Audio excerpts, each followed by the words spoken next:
Hello everyone. Hi guys, welcome to my YouTube channel. How are you today? And today I'm going to be discussing one very important aspect of our life that I think it needs reevaluation. Yes, we need to go and reevaluate it. And even though I should not sound like a lecturer, but I would say the topic of my discussion today shall be the lost art of hospitality. Yeah, the lost art of hospitality. Over the last few months, I've had to interact quite closely with certain families, certain persons, going to their spaces, right? And I came back to realize that, in fact, I didn't even need to visit certain people's houses itself. But I came to realize that many people do not, that we are too selfish and self-serving. Because what in God's name is this absolute lack of thought and lack of effort that you put into properly making a person comfortable in your space, right? Recently, I visited someone recently, someone who I considered a friend. Again, a friend, right? We've been having interactions, right? And they claimed to the basis of the friendship was on the fact that they were very particular, or they were as interested as certain things that I'm interested in, right? So there's that rapport. And then I went to visit them. Bear in mind that she just gave birth to a second child, and she didn't let me know that she was pregnant, which is, I'm sure some of you will have cut such people off by then. But then I still went to say hello, despite the fact that she didn't regard me enough to let me know that she was going on that kind of journey. And especially because, again, we say we're friends, right? But I didn't allow that to stop me from doing the right thing. I didn't allow that to stop me from dispensing a duty. I mean, as at that time, I thought I had to her as a friend. I went to say hello. I brought some gifts, and now this is where it all began. The hospitality. The hospitality was poor because they knew I was coming beforehand, and she knew she knew I was coming beforehand, and there was nothing. There was no consideration that somebody is coming, or somebody, or my friend is coming, let me put certain things in place for them. Right now it's tricky because you might argue, but she's in a postpartum, early postpartum actually, and she might not be in the her mental health, physical health, emotional health might not be at optimal levels yet. Yes, that's correct. That's correct. However, this person had a maid, right? They're not struggling, they're decently comfortable. They had a maid, she had a relative who was helping to take care of the baby. She could move around. She was, to an extent, physically, fit, not so strong, but she could move around. She could walk around. It was right. So there was no reason why she couldn't have made, even if it's decent plans, just little decent plans, to host me properly and comfortably. I could see the absolute lack of thought, the absolute lack of effort, right? And then when it came to entertainment, with she said, "Let me put on the TV for you. What will you want to watch?" And anything now. And so she put it to one of those video streaming platforms, right? Choose any movie you want to watch. Or just before then, she says, "Oh, wait a minute. Do you like this?" So she recommended a comedy series for me. I'm like, okay, let's do it. You enjoy it. You enjoy it. And then she puts it. And then I realized that she continued from where the movie had previously stopped. And she was in season 9. Season 9, episode 20 something. Imagine. And then I say, I can't enjoy it now. You have gone far. Let me start from season 1 at least, so that I can understand. She said, no. She started from that season. Now, essentially, she was making me watch what she wanted to watch, where she wanted to watch it, when she wanted to watch it. I just zoned out. At that point, I just zoned out and started to scroll, just press my phone. And she now saw that. She eventually became a little self-aware, and she saw that. She's like, don't worry, you can change it if you want. I was even about to change it, because how can you be mistreating me as a visitor that I am in your space, right? And then she says that she can change the channel. But that, alongside with other things that now played out at the end of the visit, it was clear that this was not good at all.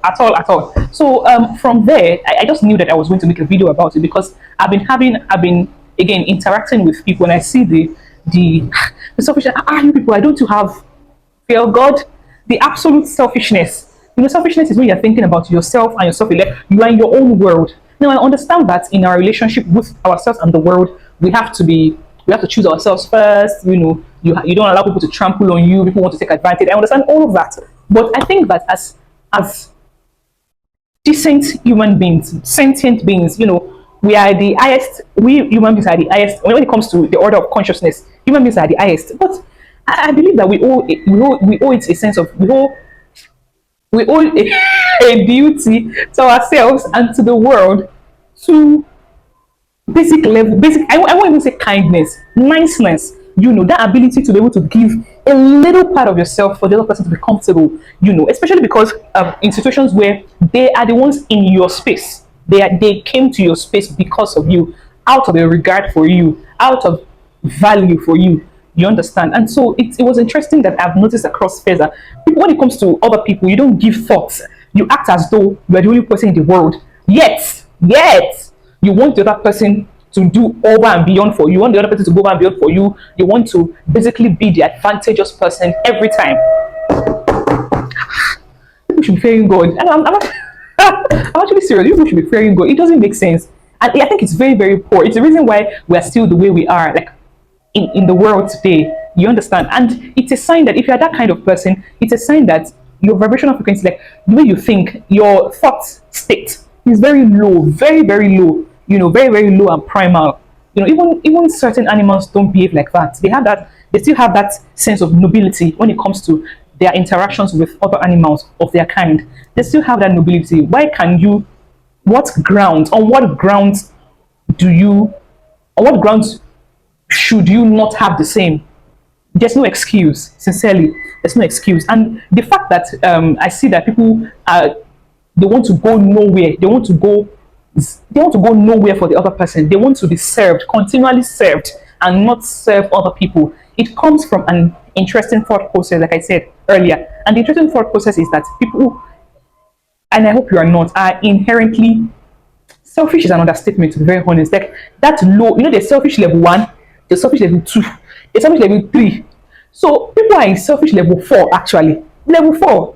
And self-serving, you think only of yourself, especially when you should not do so, because you're in a group, you're in a midst. It even happens amongst group friendships too, group relationships, right?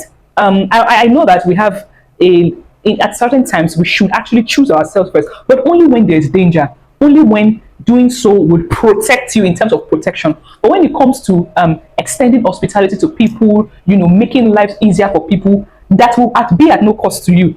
I realize that we are still that you still want to choose yourself. For what? You should be able, look at how big you are as a human being. You should be able to donate small blood for another person. Yes, you should be able to donate blood for another person. You should be able to make the world a better place, one blood pint at a time. You should be able to, a hair of your body, you should be able to pluck one hair strand out of the hair for another person. You should be able to do that. It doesn't cost you anything. And even if it does, it's just 2, 3 seconds, 5 minutes of pain. And what is pain that you cannot endure? Of course, what is pain that you cannot endure? And as believers, people who have received the gospel, from God's word, we understand that the believer's automatic standpoint is from a place of love. That's where the believer functions from. When we experience the love of God the Father to us as we came to understand what His Son Jesus did for us, right? And we receive the gospel into our hearts, and we receive the Holy Ghost into our hearts as a result. We should have that default mindset that the things we do should automatically stem and should automatically be guided by God's love, right?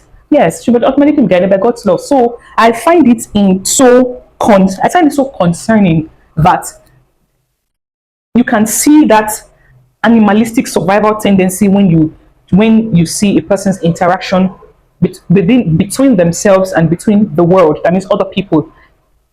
But it's interesting. It's interesting, and I think that it's something that we need to change. All of you that are looking at me, you need to. I enjoin you to actually give a thought about this. You need to think about it. You need to change, because it doesn't make sense. You're going somewhere.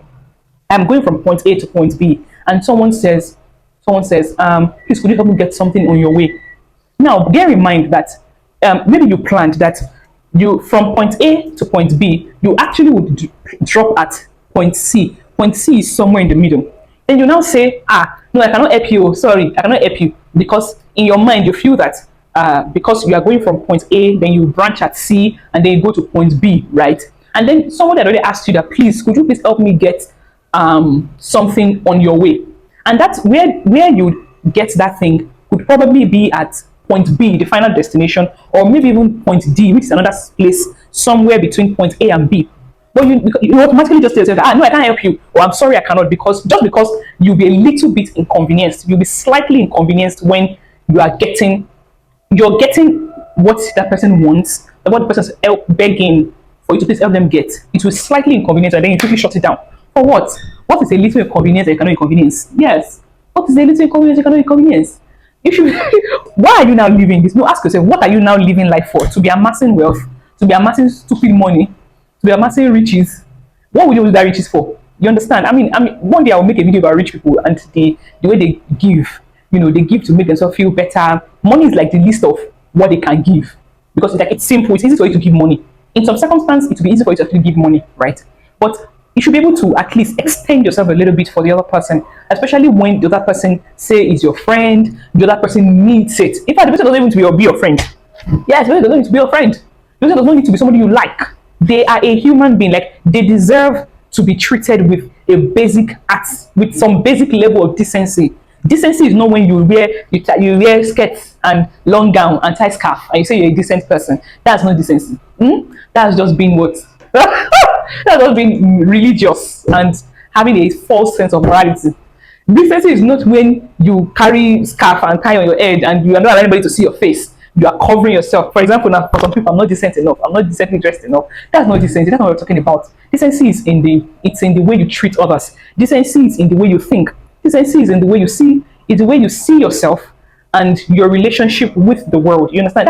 That's decency, right? And so we should be able to. I'm making this video for you to go and think and reevaluate.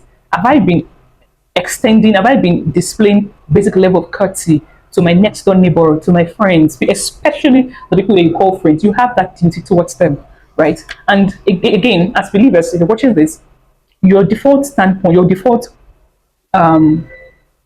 thought process is love, displaying and extending the love of God the Father to everyone, to people around you, to yourself, even to yourself. And that will mean forgiving yourself for mistakes you've made in the past, sitting with your emotions, sitting with them, not blocking it by watching stupid movies, by going to go and drink, by going to go and watch movie or drinking or whatever, all the things you people do to block yourself from properly healing and properly experiencing emotional growth. You are not loving yourself in that regard, right? And you do well to love yourself. You will do well to accept yourself, because actually it is only in those areas that you get to you can't give what you do not have, actually. And so in doing that, you are able to extend same to the next person. With these few points of mine, I rise. I hope I'm going to convince you and not confuse you about what. See you in my next video.